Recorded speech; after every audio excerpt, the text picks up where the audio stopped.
Hello friends, good morning. എല്ലാവർക്കും അർച്ചന ചേച്ചി LLB സീരിയലിന്റെ ലേറ്റസ്റ്റ് എപ്പിസോഡ് റിവ്യൂയിലേക്ക് സ്വാഗതം. അങ്ങനെ അമ്പാട്ടിലെ എല്ലാവരെയും ഗാർഹിക പീഡനത്തിന് കേസെടുത്ത് അകത്താക്കണമെന്ന് ചന്ദ്ര വിജയ് ശങ്കറിനോട് പറയാണ്. അതൊന്നും നടക്കില്ലെന്ന് പറഞ്ഞ് വിജയ് ശങ്കർ ആണെങ്കിൽ അതിൽ നിന്നും ഒഴിവായി പോവുകയാണ്. ചന്ദ്രയാണെങ്കിൽ വിജയ് ശങ്കറിനോട് വീണ്ടും പറഞ്ഞുകൊണ്ടിരിക്കുകയാണ്, നിങ്ങൾ എന്താണ് അത് ചെയ്യാത്തത്? അർച്ചനയോടുള്ള പേടി കൊണ്ടല്ലേ നിങ്ങൾ അങ്ങനെ ചെയ്യാത്തത്?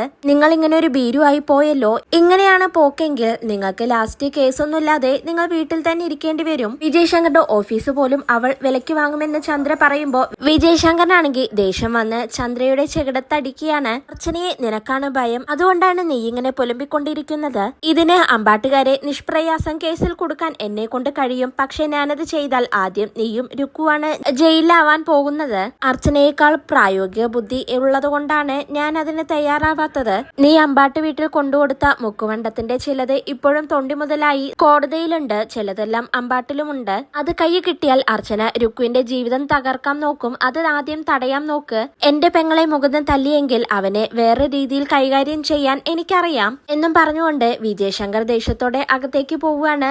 ചന്ദ്രയാണെങ്കിൽ ആകെ ടെൻഷനായിക്കൊണ്ട് അങ്ങനെ നിൽക്കുകയാണ്. രുക്കുവിന് വേണ്ടി വാദിച്ച് അവസാനം എനിക്ക് തന്നെ തല്ലും കിട്ടിയല്ലോ. ആ മുക്കുവണ്ടം കാരണം കൊണ്ട് ശരിക്കും പ്രശ്നത്തിലായല്ലോ. രുക്കു പ്രശ്നത്തിലായാൽ ഞാനും കുഴപ്പത്തിലാവുമല്ലോ. ഇനിയിപ്പോ എന്ത് ചെയ്യുമെന്ന് പറഞ്ഞ് ചന്ദ്രയാണെങ്കിൽ അങ്ങനെ ടെൻഷൻ അടിച്ച് അങ്ങനെ നിൽക്കുകയാണ്. പിന്നീട് അച്ചുവും രുക്കുവും തമ്മിൽ സംസാരിക്കുന്നുണ്ട്. രുക്കു ആണെങ്കിൽ ആകെ കരച്ചിലാണ്. അച്ചു എന്ത് തെറ്റ് ചെയ്തിട്ടാണ് അയാൾ എന്നെ അടിച്ചത്? നിന്റെ മുന്നിൽ വെച്ച് തല്ലാൻ ധൈര്യം കാണിച്ച അയാള് നീയില്ലാത്തപ്പോ എന്നോട് എങ്ങനെയായിരിക്കും പ്രതികരിക്കുന്നത്? എന്റെ കയ്യിലുള്ള ആഭരണങ്ങൾ മുക്കാണോ ഒറിജിനൽ ആണോ എന്ന് തിരിച്ചറിയാനുള്ള കഴിവൊന്നും എനിക്കില്ല.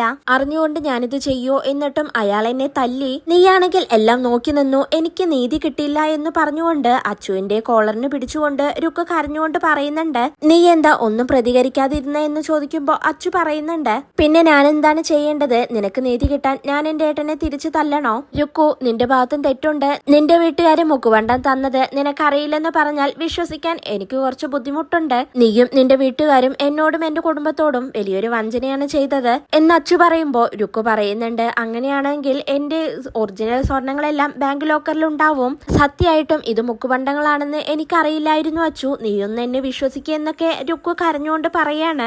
അച്ചു ഇപ്പൊ പറയുന്നുണ്ട്, നീ നിന്റെ വീട്ടുകാരെ വെള്ള പൂശാൻ നോക്കണ്ട, ഞാൻ അതൊന്നും വിശ്വസിക്കാൻ പോകുന്നില്ല എന്ന് പറയുമ്പോ രുക്കു ദേഷ്യത്തോടെ അച്ചുവിനെ തള്ളി വിട്ടുകൊണ്ട് പറയുന്നുണ്ട്, ഇവിടെ ആരും എന്റെ ഭാഗത്ത് നിൽക്കുന്നില്ല, ഞാൻ ഒറ്റയ്ക്കാണ്. നീ പോലും എന്നെ തള്ളി പറയാണ്. എന്റെ വീട്ടുകാരെ പോലും എതിർത്തുകൊണ്ട് നിന്റെ കൂടെ ഇറങ്ങി വന്നവളാണ് ഞാൻ, എന്നിട്ടും ഈ അനുഭവങ്ങളാണല്ലോ എനിക്കുണ്ടായത് എന്ന് പറഞ്ഞുകൊണ്ട് വീണ്ടും അച്ചുവിന്റെ ഷർട്ടിന് കുത്തിപ്പിടിക്കുകയാണ്. അച്ചു എന്നിട്ട് രുക്കുവിന്റെ കൈകൾ മാറ്റിക്കൊണ്ട് പറയുന്നുണ്ട്, നീ വെറുതെ കരഞ്ഞ് കണ്ണീര് കളയണ്ട.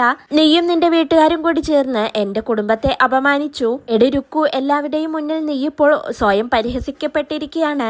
എന്നിട്ടിപ്പോൾ പട്ടിയെ പോലെ എന്റെ മുന്നിൽ നിന്ന് നീ കരയുന്നോ എന്നെല്ലാം അച്ചു പറയുമ്പോ രുക്കുവിനാണെങ്കിൽ സങ്കടം സഹിക്കാതെ കരഞ്ഞുകൊണ്ട് അങ്ങനെ ഇരിക്കുകയാണ്. എന്നിട്ട് അച്ചുവിന്റെ കൈ പിടിച്ചുകൊണ്ട് പറയുന്നുണ്ട്, അച്ചു നീ എന്നെ വെറുക്കരുത്.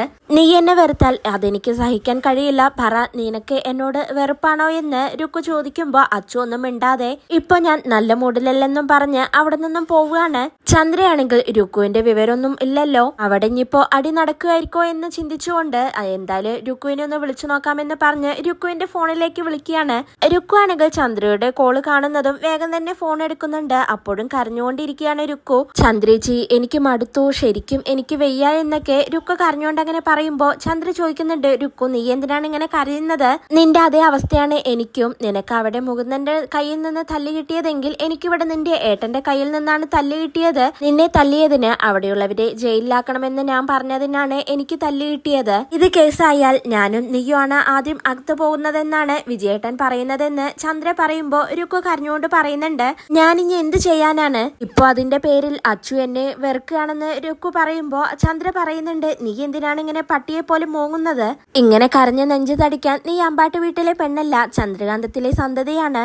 ആ ഉഷിരാണ് നീ അവിടെ കാണിക്കേണ്ടത്. അല്ലെങ്കിൽ പിന്നെ നിന്നോട് ഇഷ്ടക്കുറവ് തോന്നിയ അച്ചു നിന്നെ അവിടുന്ന് അടിച്ചു പുറത്താക്കും. ആ മുക്കുവണ്ടങ്ങളെല്ലാം നിന്റെ കയ്യിൽ തന്നെയുണ്ടല്ലോ, അതെല്ലാം നീ സൂക്ഷിച്ചു വെക്കണം. എന്തായാലും നമ്മൾ നനഞ്ഞു, ഇനി അങ്ങോട്ട് കുളിച്ചു കയറണം. നിനക്കവിടെ പിടിച്ചു നിൽക്കാൻ ഞാനൊരു തന്ത്രം പറഞ്ഞു തരാം, അതുപോലെ നീ അങ്ങ് ചെയ്താൽ മതി. എല്ലാവരും നിന്റെ മുന്നിൽ മുട്ടുമടക്കും എന്ന് ചന്ദ്ര പറയുമ്പോ രുക്കു ചോദിക്കുന്നുണ്ട്, എന്താണ് ചേച്ചി ആ പ്ലാൻ? ഞാൻ എന്താണ് ചെയ്യേണ്ടതെന്ന് ചോദിക്കുകയാണ്. പിന്നീട് ചന്ദ്ര ആ പ്ലാൻ രുക്കുവിന് പറഞ്ഞു കൊടുക്കുന്നുണ്ട്. രുക്കു അപ്പൊ ചോദിക്കുന്നുണ്ട്, ഇത് എനിക്ക് പ്രശ്നം വരില്ല എന്ന് ചോദിക്കുമ്പോൾ ചന്ദ്ര പറയുന്നുണ്ട്, നിനക്കൊരു പ്രശ്നവും വരില്ല, അവിടെയുള്ളവർക്കാണ് പ്രശ്നം വരുന്നത്. അച്ചു പിന്നെ നിന്റെ കാൽക്കീഴിലാവും, അർച്ചനയും ഒന്ന് പേടിക്കും എന്ന് പറയുമ്പോ രുക്കു പറയുന്നുണ്ട് ശരി ചേച്ചി, ഞാൻ അതുപോലെ തന്നെ ചെയ്യാം, രാത്രിയൊന്നും ആവട്ടെ എന്ന് പറയാണ്. അങ്ങനെ അവര് ഫോൺ കട്ട് ചെയ്യുന്നുണ്ട്. പിന്നീട് രാത്രിയിൽ രമ്യയും മഞ്ജുവും കൂടി പച്ചക്കറികൾ മുറിച്ചുകൊണ്ടിരിക്കുകയാണ്. രുക്കുവിനെ കുറിച്ചാണ് അവര് സംസാരിച്ചുകൊണ്ടിരിക്കുന്നത്. രുക്കു അങ്ങനെ ചെയ്യുമെന്ന് ഞാൻ ഒരിക്കലും വിചാരിച്ചില്ല, ഞാനത് കവറിങ് ആണോന്ന് പോലും നോക്കിയില്ല. രമ്യ നിനക്ക് എന്നോട് ദേഷ്യമാണോ എന്നൊക്കെ മഞ്ജു ചോദിക്കുന്നുണ്ട്. രമ്യ ഇപ്പൊ പറയുന്നുണ്ട് ഞാൻ എന്തിന്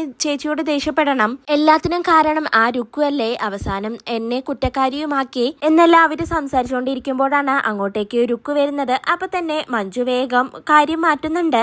രമ്യ രുക്കു അങ്ങനെയൊന്നും ചെയ്യില്ല, അറിയാതെ പറ്റിയതായിരിക്കും എന്നൊക്കെ പറയുന്നുണ്ട്.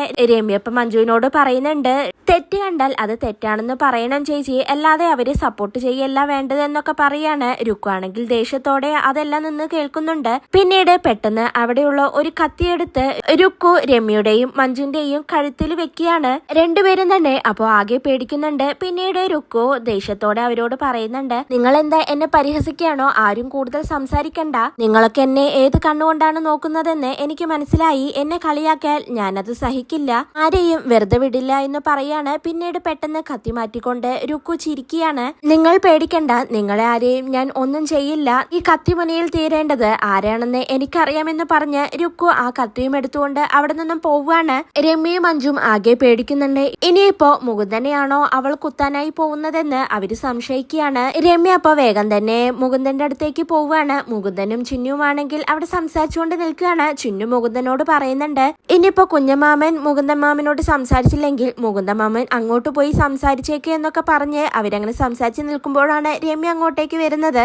രുക്കു അപ്പൊ ഇങ്ങോട്ടേക്കല്ലേ മുകുന്ദേട്ട വന്നത്, അവളൊരു കത്തിയുമായി ഇങ്ങോട്ടേക്ക് വന്നു, ആരെയോ കുത്താനാണെന്നാണ് പറഞ്ഞത്, ഞാൻ വിചാരിച്ചു മുകുന്ദേട്ടനെയാണെന്ന്, എന്തായാലും മുകുന്ദേട്ടൻ ഇവിടെ നിന്ന് മാറി നിൽക്കുന്നതാണ് നല്ലത്, അവൾക്ക് നല്ല ദേഷ്യമാണെന്നൊക്കെ രമ്യ പറയുന്നുണ്ട്. അപ്പോഴേക്കും അങ്ങോട്ടേക്ക് മഞ്ജുവും വരുന്നുണ്ട്. മഞ്ജു എന്നിട്ട് രമ്യയോട് പറയുന്നുണ്ട് രുക്കു നേരെ അവളുടെ റൂമിലേക്കാണ് പോയത്, അതിനുള്ളിൽ അച്ചുവുമുണ്ട്, ഇപ്പോ അവൾ അച്ചുവിന് എന്തേലും ചെയ്യോ എന്നൊക്കെ മഞ്ജു അങ്ങനെ പറയുമ്പോ എല്ലാവരും തന്നെ ആകെ ടെൻഷൻ ആയിക്കൊണ്ട് അച്ചുവിന്റെ രുക്കുവിന്റെ റൂമിലേക്ക് പോവുകയാണ്. അപ്പോഴേക്കും അങ്ങോട്ടേക്ക് അനന്തനും അർച്ചനയും എല്ലാവരും വരുന്നുണ്ട്. എന്താണ് പ്രശ്നമെന്ന് ചോദിക്കുമ്പോ അവര് പറയുന്നുണ്ട് രുക്കു ഇതുപോലെ ഒരു കത്തി എടുത്തുകൊണ്ട് അകത്തേക്ക് കയറിയിട്ടുണ്ട്, അച്ചു അതിനുള്ളിലാണ്, ഇനിയിപ്പോ അവൾ എന്തെങ്കിലും ചെയ്യുമോ എന്ന് അറിയില്ല എന്നൊക്കെ അവരങ്ങനെ പറയുമ്പോ അർച്ചന ആകെ ടെൻഷൻ ആവുന്നുണ്ട്. അങ്ങനെ അവരെല്ലാരും കൂടി അച്ചുവിനോടും രുക്കുവിനോടും വാതിൽ തുറക്കെന്ന് പറയാണ്. അപ്പോഴേക്കും അങ്ങോട്ടേക്ക് അച്ചു വരുന്നുണ്ട്. അച്ചു എന്നിട്ട് നിങ്ങൾ എന്തിനാണ് അവിടെ പോയി ഇങ്ങനെ വാതിൽ മുട്ടുന്നത് എന്ന് ചോദിക്കുമ്പോ മഞ്ജു രമ്യയും ചോദിക്കുന്നുണ്ട് നീയപ്പ അകത്തായിരുന്നില്ലേ,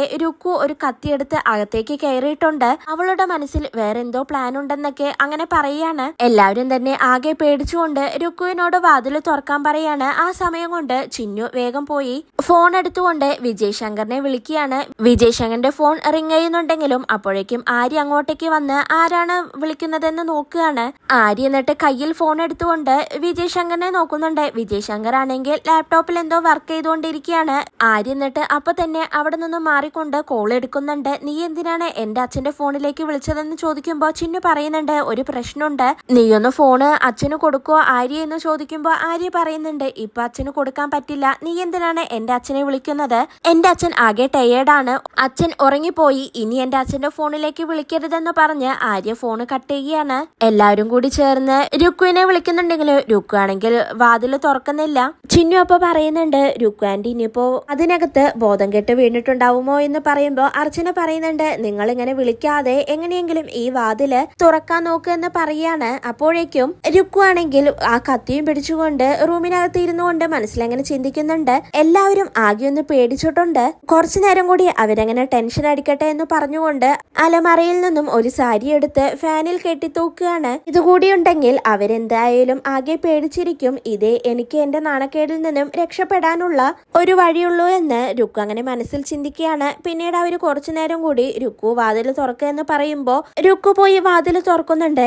അച്ചുന്നിട്ട് രുക്കുവിനോട് ദേഷ്യപ്പെട്ടുകൊണ്ട് ചോദിക്കുന്നുണ്ട് എടി നീ ഇവിടെ എന്തെടുക്കുമായിരുന്നു എന്ന് ചോദിക്കുമ്പോ രുക്കു പറയുന്നുണ്ട് ഞാനിവിടെ എന്തെടുക്കുമായിരുന്നു എന്ന് നിങ്ങൾക്ക് ഇത് കാണുമ്പോൾ മനസ്സിലാവുന്നില്ലേ എന്ന് ചോദിക്കുമ്പോ എല്ലാവരും തന്നെ മുകളിലേക്ക് നോക്കുകയാണ്. ഫാനിൽ സാരി കെട്ടി തൂക്കിയിരിക്കുന്നത് കാണുകയാണ്. അതുകൊണ്ട് എല്ലാവരും തന്നെ ആകെ ഷോക്കായി അങ്ങനെ നിൽക്കുന്നുണ്ട്. രമ്യയും മഞ്ജുവും ഒക്കെ അപ്പൊ ചോദിക്കുന്നുണ്ട് നീ എന്താ ആത്മഹത്യ ചെയ്യാൻ പോവുകയാണോ, നീ എന്ത് ബുദ്ധിമോശാണ് ഈ കാണിക്കുന്നത് എന്ന് ചോദിക്കുമ്പോ രുക്കു പറയുന്നുണ്ട് എന്റെ മാനം പോയില്ലേ, എല്ലാരും കൂടി എന്നെ നാണം കെടുത്തിയില്ലേ, ഈ വീട്ടിൽ എനിക്കിനി എന്ത് സ്ഥാനമാണുള്ളത്? എല്ലാവരുടെയും പരിഹാസം സഹിക്കുന്നതിനേക്കാൾ നല്ലത് ചത്തു കളയുന്നതല്ലേ നല്ലത്. മരിക്കാൻ കൂടി നിങ്ങൾ ആരും സമ്മതിക്കുന്നില്ലല്ലോ എന്ന് രുക്കു പറയുമ്പോ അർച്ചന എല്ലാവരോടും കൂടി പറയുന്നുണ്ട്, നിങ്ങൾ എല്ലാവരും ഒന്ന് പുറത്തേക്ക് പോ, എനിക്ക് ഇവളോട് മാത്രമായിട്ട് ചില കാര്യങ്ങൾ സംസാരിക്കാനുണ്ട്. ഇവൾ ഇങ്ങനെയെല്ലാം ചെയ്ത സ്ഥിതിക്ക് ഇവളുമായി സംസാരിച്ചതിനു ശേഷം ഇവളുടെ കാര്യത്തിൽ ഞാനൊരു തീരുമാനമെടുക്കുമെന്ന് പറയാണ്. അത് കേട്ട് രുക്കു ആകെ ഷോക്കായി അങ്ങനെ നിൽക്കുന്നുണ്ട്. ഇതോടെയാണ് ഇന്നത്തെ എപ്പിസോഡ് അവസാനിക്കുന്നത്.